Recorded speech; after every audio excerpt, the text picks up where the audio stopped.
Welcome to the Happy Market Research Podcast, your favorite place for strategies, stories, and insights from the world of market research. Brought to you by your host, Dan Fleetwood. Hey everyone, welcome back to the Happy Market Research Podcast. I'm here with Mary Hayes from L&E Research, and we're going to have an exciting conversation today around AI and also the human touch into AI as well. So Mary, welcome to the show. Thank you so much. I'm excited to be here. Awesome. So for those that might not know who you are, can you give us a little background and your role, and then we can get the conversation started? Sure, absolutely. So I am the Product Insights Manager at L&E Research. I run the Product Insights department here, which really just bridges the gap between our recruiters and the actual research being done. So we partner with the researchers themselves and go from beginning to end to make sure that they get the best quality data as much as possible. And we assist them as little or as much as we need to in that endeavor, so we can kind of provide that full service experience. So we're a fairly new team. We've only been together as a full team for about a year now, but we have just hit the ground running, and it's just been a very exciting part of L&E to be part of the full service research space. Yeah, that's great. It's an important bridge, right? Because often I find like recruiting and then to insights, and when the recruiting's done, it's like you need that bridge to help make sure things are in order. So you definitely are playing an important role. I know that from experience. So yeah, it's so important. Yeah.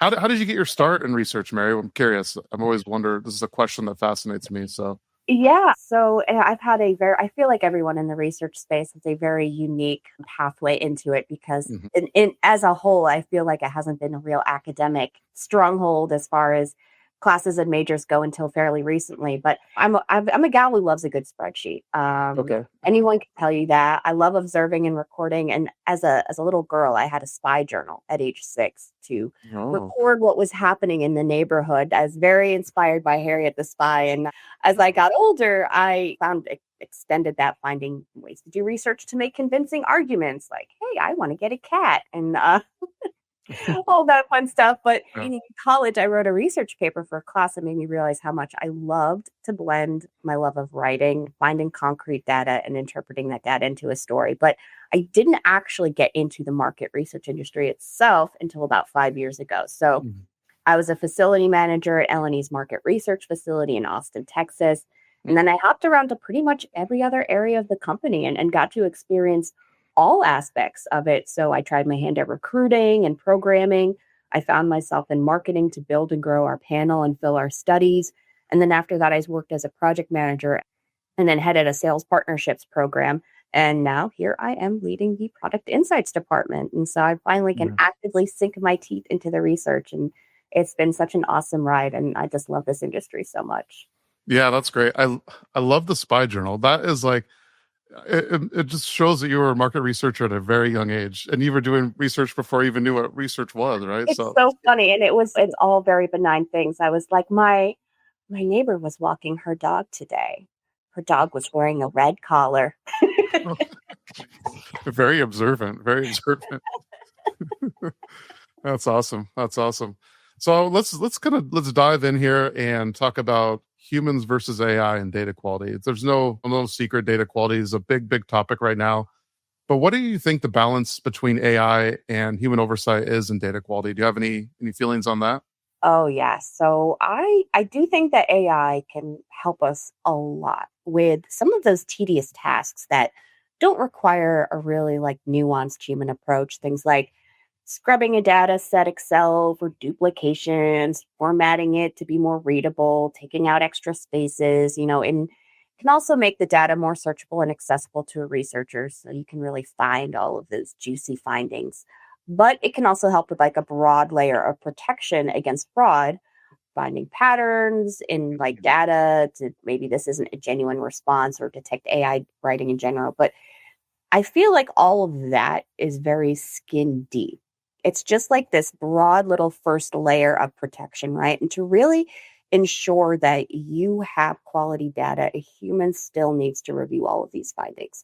I really as good as AI gets, I still do not believe that it will ever be able to really incorporate that human element. A human needs to be the one in the driver's seat to direct and intervene. And while AI can flag like an open-ended response as being possibly AI generated, a human is the one that can actually take a look at the response and make that determination on the quality of the recruit.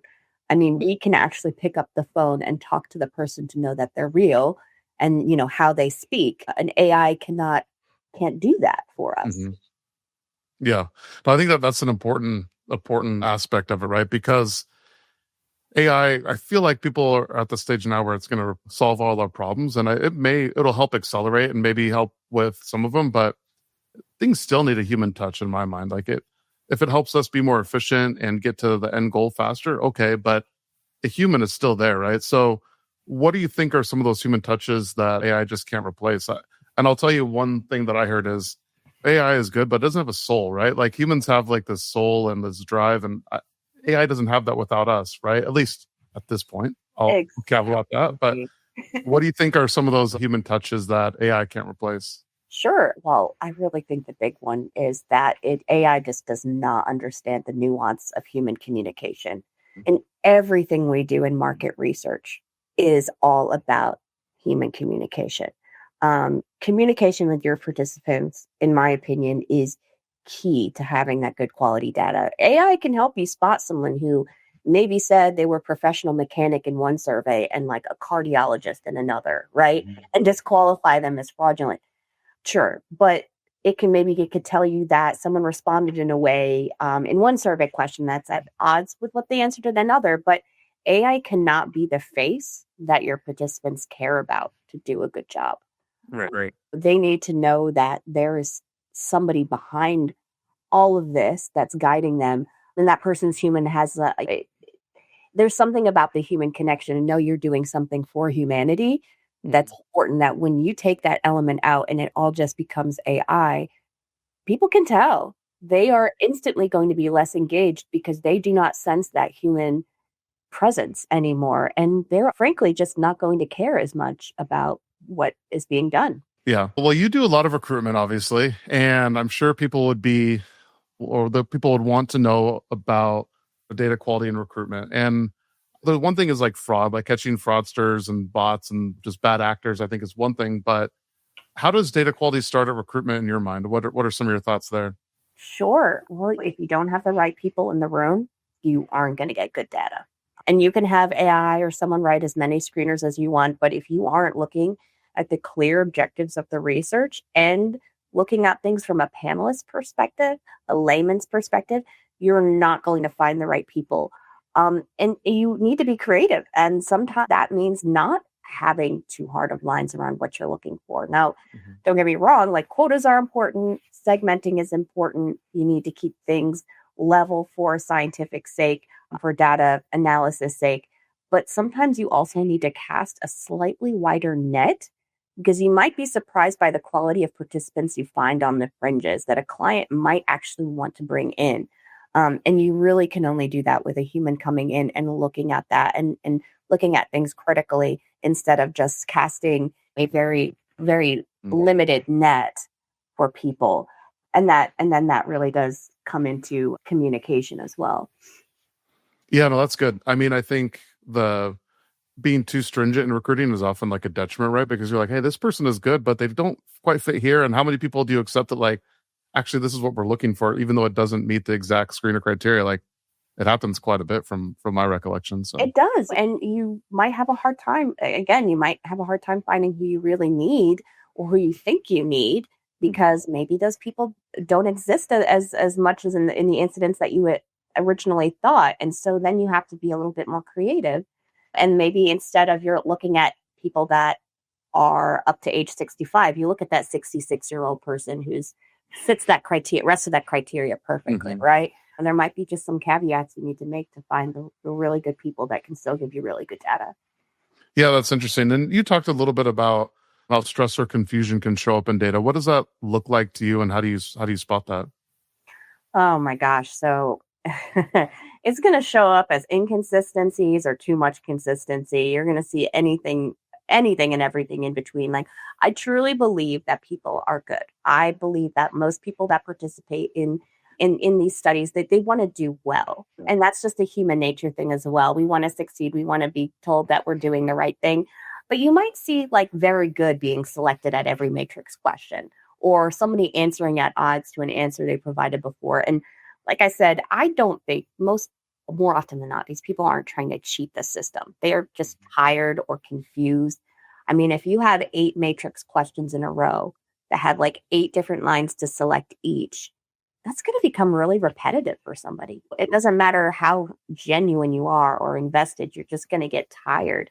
I mean, it's better to break up question types when you can.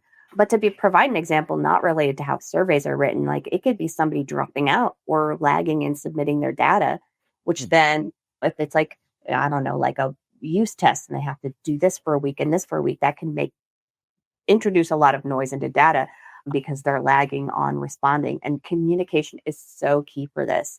Access in itself can be a serious barrier for people wanting to be engaged.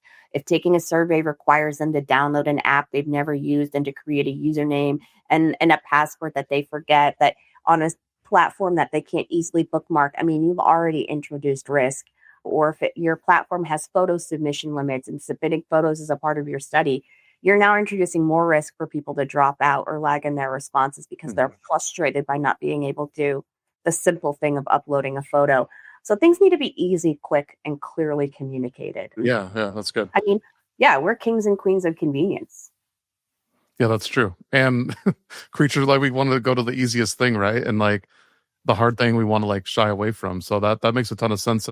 Especially like these are things that aren't even like, to your point, like survey related. These are things that like you may ask in your survey because you need to get images uploaded or have them download something, but still the more frustration, I'm sure the quality of answers aren't as good either, right? So it's definitely a balance there. They'll stop caring. They really will. And then again, that brings me back to that human element. If you can, at any moment, if you can tell, talking to someone like a human instead of a data factory, telling them they're valued and appreciated in all of your communications throughout a study, it could mean explaining to them why their voice is important, because the more they see the humanity in what they're involved in, the more engaged they will be and willing to do right by you. So any chance you get to inject humanity into communication with a participant should be seized. Like this could be like, you could even include just like a headshot of the researcher or the facility team on a panelist letter, personally calling people when they have issues or completing a survey or something. And that's what I love so much about what we do in my department in the L&E is that we are those people, right? Because we recognize the researchers, they don't have time for that, you know? Yeah. And then even our recruiters like don't even always, or like certain parts of our departments, they're doing what they need to do. So we're really the people that come in to finesse that and create that human connection to draw out that experience from people, because again, I think that's what really keeps people engaged and what makes people want to do power through, even if they do have some frustrations, which honestly, they're inevitable. Yeah, they come up. I mean, yeah, you're right. You can have like the best survey, the best everything, but inevitably someone will be like frustrated or stressed out, and they just got to like kind of ease them through the process. Things will be okay, especially if they've never done something like this before, right? It can be like a very daunting experience if you've never like gone into a room, done a usability test, done a focus group, done IDI. Like it can be a challenge. So I definitely understand that. And then you think about sometimes you have past participation limits, right? You have to find this balance between people that have participated before, people that haven't. And the reality is that people that have participated in studies before, they know what to expect. They're more ready and willing, and they're easier to recruit, and it's a faster recruit. The more people that you want that are new, you are going to have a less quick recruit, because you need to take time to finesse that relationship, to explain to them how the process works as a recruiter. And then the more you're going to be spending through the study, just explaining to them how everything goes. So there's pros and cons to everything. Those are things you definitely have to take into consideration. Yeah, that's good. That's good. Well, we all have challenges and lessons learned. So I would like to dive into this and give the listeners some insights into some lessons that you've experienced. So what's the biggest challenge you faced in research and how did you overcome it? I'm curious about this. So, okay, honestly, I've been saying it this whole time. And this is just the boiling down of it, because there's not really one specific thing that comes in mind. It's more that the direct clients and data analysts tend to have that disconnect between their detailed scientific research and investigation and the reality of people.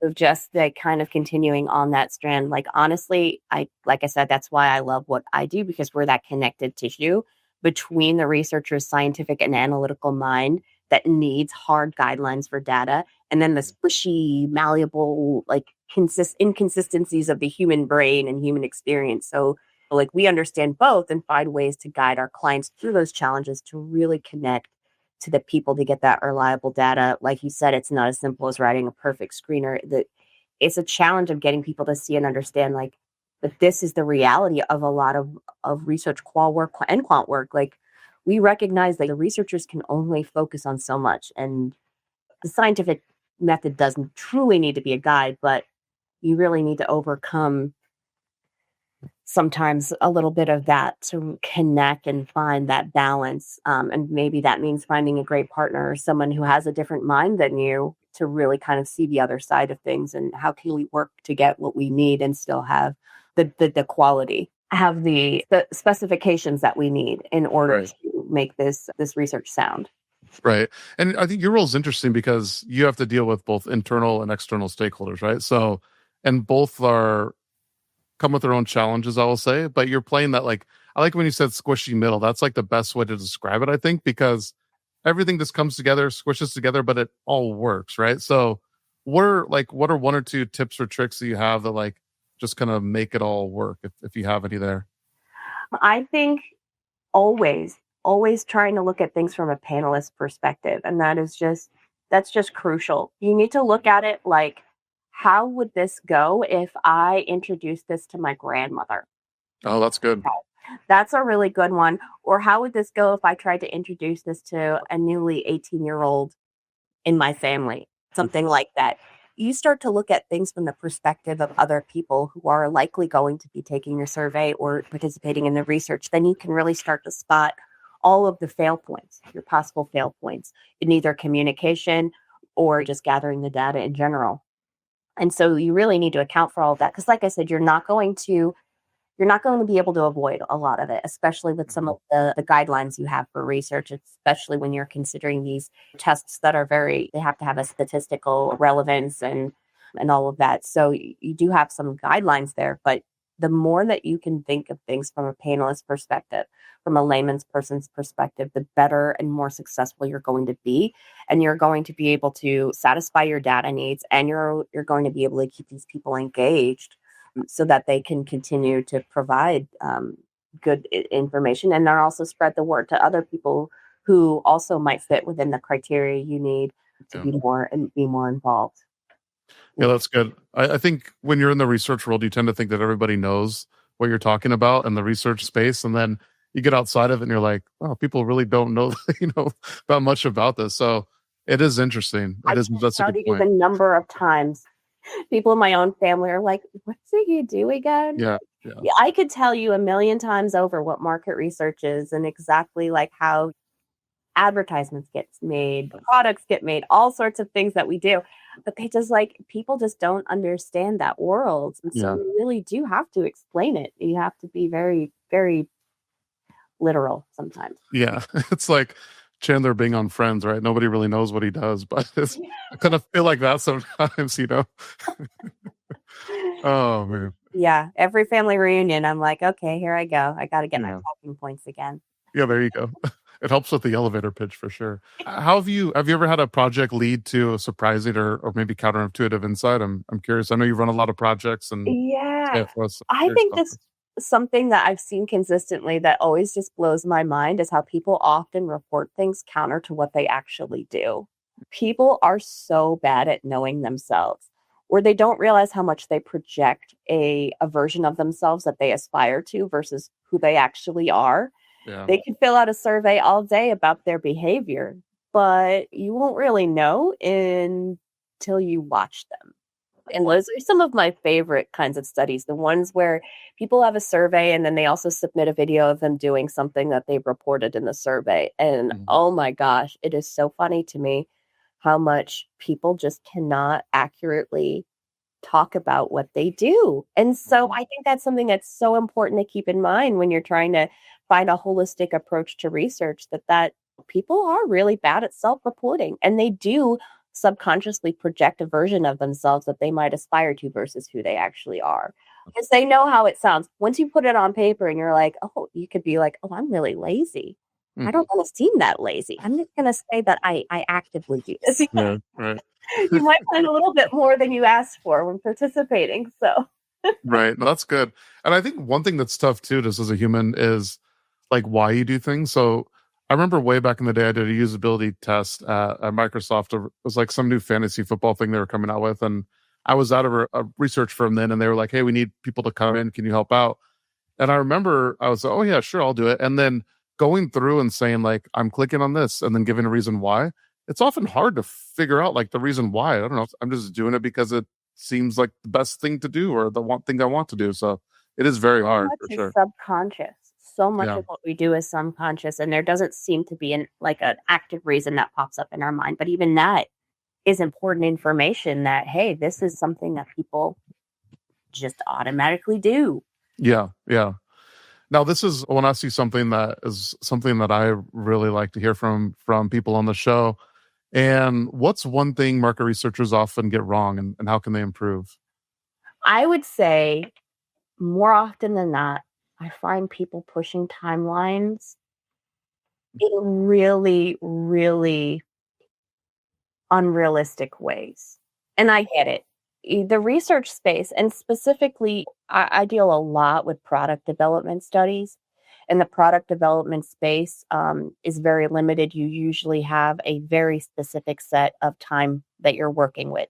You might be working years in advance of a product being developed. So you have to get through this stage in this amount of months, and this stage in this amount of months, et cetera, et cetera. And there are so many things within that timeline that can push you back, whether it's just availability of a certain type of material or availability to talk to this one researcher who's now tied up in this project that one took longer to do.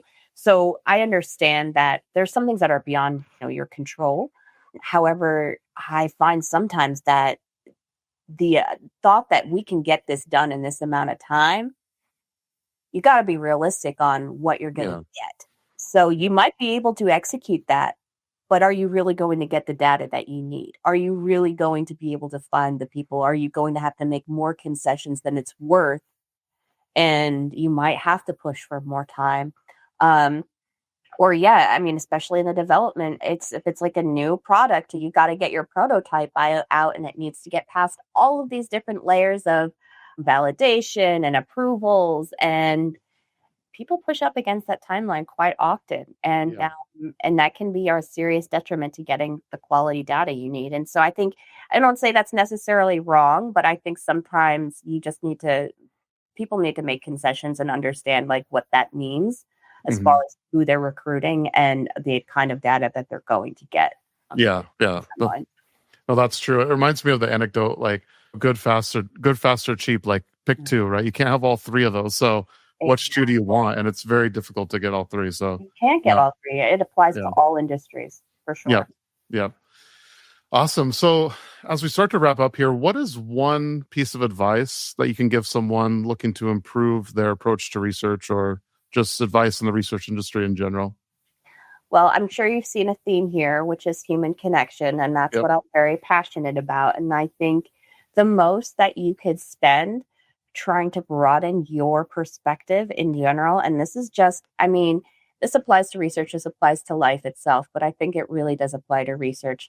The more you can look into how other people live, how other people feel, and what affects that in just daily life, the more open your brain is going to be to executing decent research. And goes from understanding your neighbor down the street to maybe reading a book about a whole different population of people than you never ever will ever come across in your life, because perspectives are really going to deepen your connection with that human, just humanity as a whole. And I just think that I'm very passionate about that. And I think that just makes us more well-rounded individuals in the society, as well as provides really great research and a really great basis for finding, getting those key nuggets of truth out of the research that you're conducting. Yeah, no, that's good. Especially, I think in this day and age, let's not forget humanity in the age of AI and digital and devices and everything. Like, it still is that human to human connection, as we all learned during COVID. Like there was no secret there that people were yearning for that connection. So that's really good. Well, and I also think I'd like to caution against, we have so many things now that are like AI fraud detection, right? Oh, this was written by AI. I can tell that this text is 70% AI. Well, the way that we're communicating as humans has changed. I use Grammarly on a pretty regular basis. I'm way wordy. I could write like paragraphs of emails, and I recognize that scares people. So I will ask Grammarly to say, hey, can you make this more concise and clear? But that's genuine. That's a genuine communication. That's me, but I'm using an AI tool. You're using an AI tool to detect someone being AI. That's a genuine answer from me. So you have to start thinking too about, we are kind of combining technology and humanity in the way that we communicate. So it's not as cut and dry. I mean, I know it's kind of a tangent here, but that's like a huge thing in the research and academic space right now. People that are well versed in writing are actually getting their stuff flagged as AI when it's entirely purely genuine. And it's sad. It's just because they're really good writers. Yeah. Taught how to write, we talk about, the M dash is like a clear sign of an AI. Well, one of the leaders on my team, Sandy Clear, she went to technical writing school. She was taught to write like that. Yeah. Stuff's gonna get flagged all the time. I know.